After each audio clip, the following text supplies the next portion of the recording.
শ্রেষ্ঠ আলেমদের মধ্যে অন্যতম আলেম,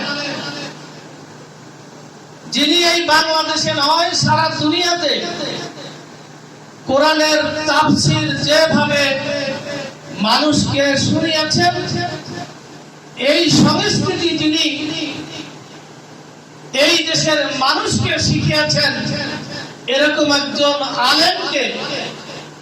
হাসপাতালে ইনজেকশন পুশ করে তাকে হত্যা করা হয়েছে।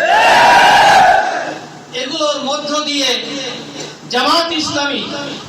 এই দেশের মানুষের অন্তরে যেইভাবে জায়গা করে নিতে সক্ষম হয়েছেন, ত্যাগ এবং কোরবানির বিনিময় আমরা বিশ্বাস করি বাংলাদেশ জামাত ইসলামী এই দেশের জনগণের কল্যাণে যে কাজ করছে, সত্যিকার অর্থে জামাত ইসলামীকে দেশের জনগণ গ্রহণ করেছে।